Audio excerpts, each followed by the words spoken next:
All right, I'm ready. I'm ready for my close-up. Hi guys, so welcome back to my channel. I appreciate everyone sticking around still. I know I haven't made a video in a while, so I thought the perfect thing to do would be to do a couple makeup artist series videos. I'm back with my friend Tara from Underground Artistry. You can see I'm in her studio right now, which is so cute, where she brings all her clients. So today we thought we would talk about how to run a makeup business. So we're going to talk about, you know, the things behind the scenes. So money, taxes, you know, building relationships, how to prioritize your time and, you know, work behind the scenes with emails and social media and things like that. So let's get started. Hey guys, so before we get started, I always want to start off by saying how running a makeup business isn't the easiest thing. There's so many aspects to it. One day you're going to be a makeup artist, the next day you're going to be a therapist, an accountant, a HR. You're going to be so much, and Wearing a lot of hats.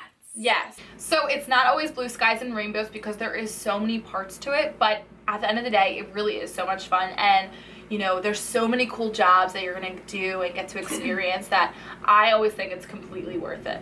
All right, so the first general category we're going to talk about is super important, so that's money. So when I first started Underground, I went to a few like business owners, like my fiance's parents and all of them, and I said, what do I do with this money? I'm making money. I don't know, you know, where to put it. And they said, just make it. Make money, keep track of it, and from there, you know, talk to an accountant. So that's what I did. I kept track of everything.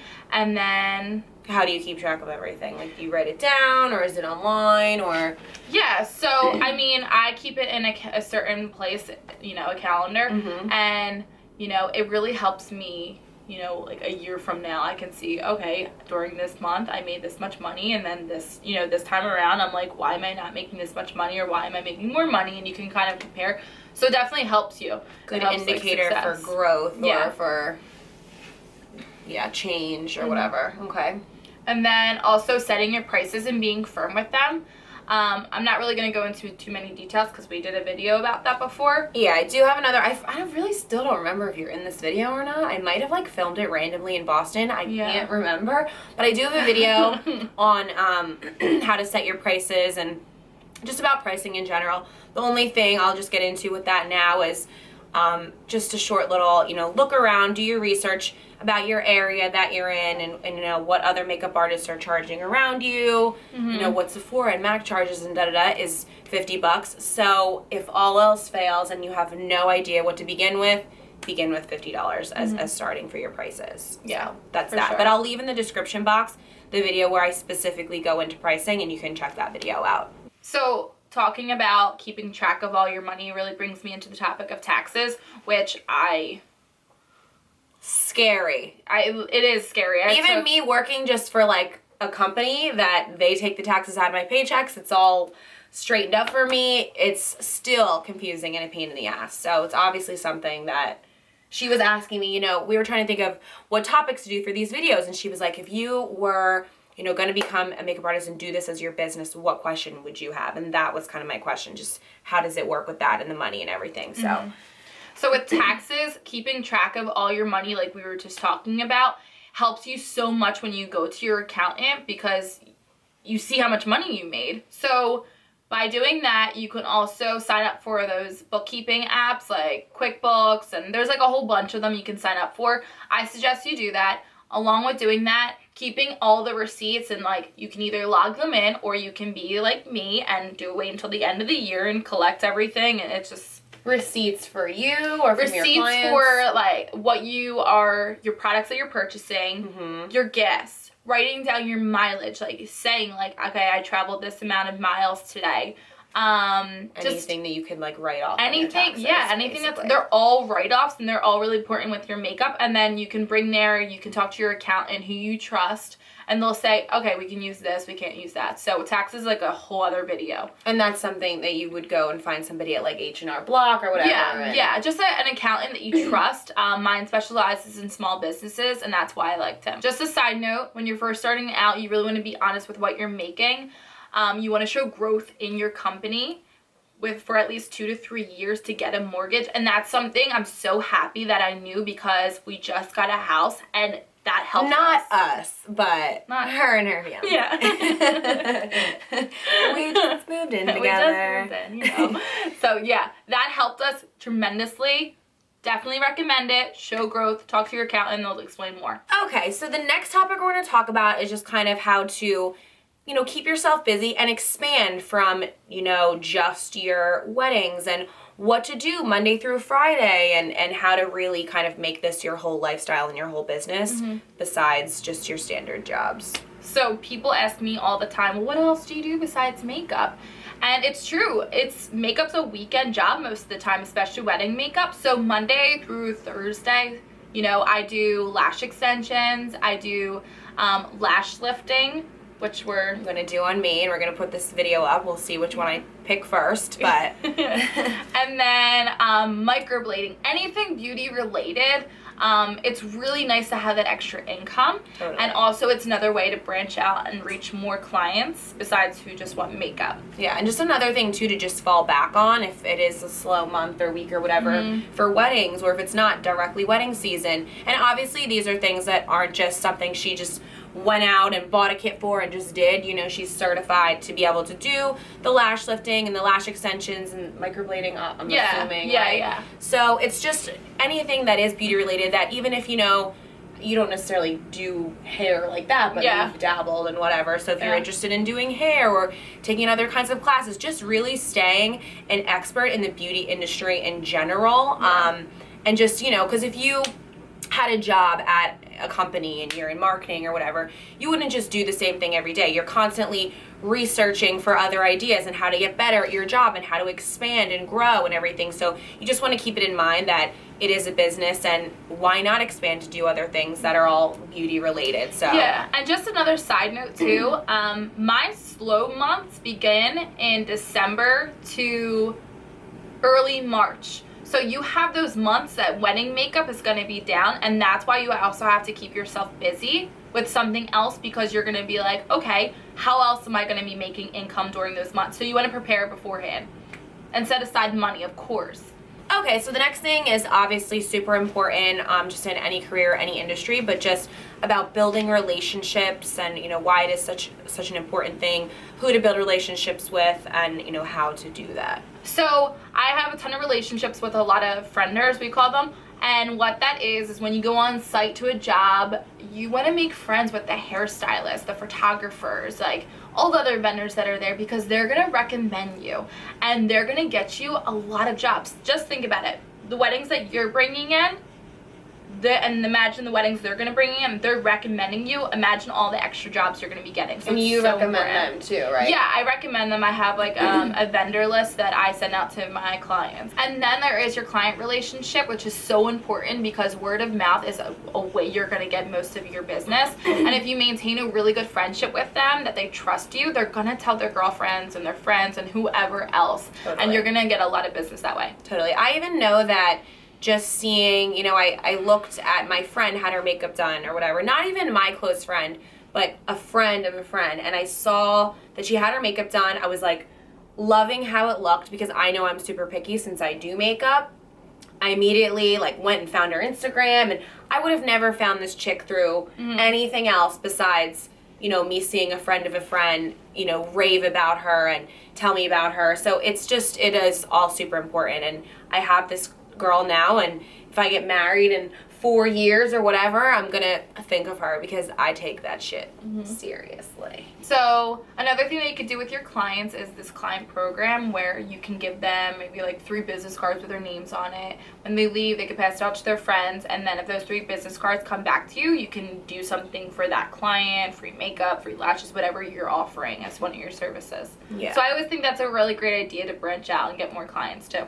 That's actually, I was thinking in my head like the Froyo cards where like you punch 10 times. And It'd be like the nail salon that yes, you do. yes. I know. Something like that could work too. So anything to kind of like build that client relationship is building your client loyalty. And think about how loyal you are to certain brands. When you love like these workout leggings that I got, this brand Athleta, I'm obsessed with them. That's Kate Hudson's. No, that's Fabletics. Oh, yeah, you're right. Fabletics is no good. Really? I've returned all my stuff. Really? Oh, I didn't know. Anyway, but they're expensive, but they're amazing. And once I found them, like, I'm latched on. So just think of how loyal you are to the brands and the products and even the businesses that you love. People can give that back to you if you give them, you know, the great service and good deals and stuff like that. So it's really important to build those relationships, which is going to build your client loyalty and make people keep coming back to you and make them recommend to their friends and their family and whoever. Like, if someone's getting married, oh my God, you have to use Tara. She's amazing. So I know I've, like, recommended people to you that I think you've done, like, a couple times here and there. Didn't I do someone, your cousin or something recently? Not my cousin. You did Someone. Tony's cousin. You're doing her. I didn't tell her about you, but once she told me, like, she saw you in a video and she was like, oh, I know that girl. She's doing my wedding makeup or something. Yeah, something like that. And I told her that you were, I reinforced the idea I love that you were good. I was at Staples and I have this woman, or this girl was like signing me up for a card or something. And she's like, what's your email? I'm like, Underground. She's like, Artistry. Really? Oh my God. It was my first, like, big moment of fame. Okay, so our last topic we're going to talk about is just kind of separating your personal life from your business life and how to kind of set your own hours. And, you know, you're not going into an office building 9 to 5, so it's a little bit different. And I think that's just good insight to get from Tara. Yes. So, Tara? Thank you. This is the microphone. I don't know, like, what that is. So, personal versus business. It was my hardest thing when I first started. It's still, like, a struggle, and this is, like, I'm ending my 3rd year with Underground. So, you have to set time aside for yourself. It's so important. I did not do it, obviously, because I wanted to take every client that came my way. So I made myself available from, like, morning to night, Monday through Sunday, like, all week. And so once I got busy, I was still doing that, and it took a toll, you know? You don't have any, like, off time. You don't have time just to be, like, a human that's not working, you know? So, you know, with the help of my, like, now fiance, George, I'm going to give him a shout out because, you know, I drive him crazy. So I, like, stopped answering my emails. I gave days off, like, Wednesdays, Sundays, I don't work, with the exceptions of, like, really cool photo shoots I'll do. But besides that, I don't take just random makeup trials. I don't do lashes. I don't do any of that on Wednesdays and Sundays. And Tuesdays, like, there's a couple nights during the week that I'll work at night, but besides that, don't work every single night, you know? Give yourself some time. Also, just another side tip, I made the mistake of putting my public number on everywhere, and it's still out there. Your personal phone number. My personal number, on public. Yeah. And putting your personal number out into the public.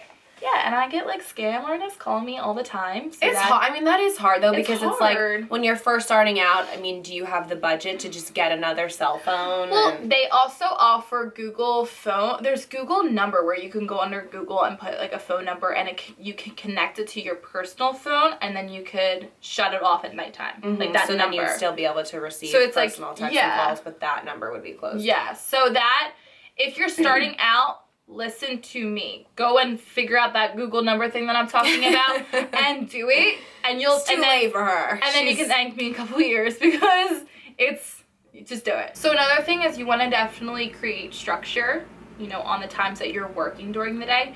You know, set some time away. Set some time for emails, for social media. You know, say, like, from this time to this time, I'm going to work on my emails. And then after that, after, like, a couple hours, stop, go onto your social media, give all your attention to that. Once you're done, stop. You know, so you're going to feel scattered if you're, like, all over the place. So it's really important to, like, get structured and organized. And it is a little scary. For me, I don't do this as a business. You guys know I do it, like, very, very part-time now these days. Once in a blue moon is really the right way to say it. But, you know, she has the luxury to kind of organize her time. And for her, Sundays and Wednesdays, you know, obviously you're not going to pick a Saturday to be your day off because you're stupid. You'll lose business. Yeah, but I don't answer emails on Saturdays because it's my busy day with makeup. Yes. And then why am I going to, you know, I want to just focus on makeup on Saturdays. Not worry about emails. And honestly, people aren't booking you really on Saturdays. They're and doing they can something. wait. They can wait they 10 hours. And that's another thing is that You don't have to open every single email within like 2 minutes. You really want to learn to distinguish the difference between an important email versus an email that can wait until tomorrow. And I think that's really important when you're running this business, because in the beginning, like I said, I was answering emails when they first came in and people loved that I was quick and everything, but you're making yourself too available. So maybe you can browse your emails on your day off, maybe like a huge important email came in, answer that one. All the other ones, wait until tomorrow. All right, guys, so I know we just kind of touched on, a few different topics. We could delve into each one of these topics 1,000 times over and give like a 15-hour course on how all of them, are relevant, especially like the money and the taxes thing. If you have any questions specifically, feel free to leave them in the comments. I can answer them, or ask Tara and she can, give me the answer to give to you.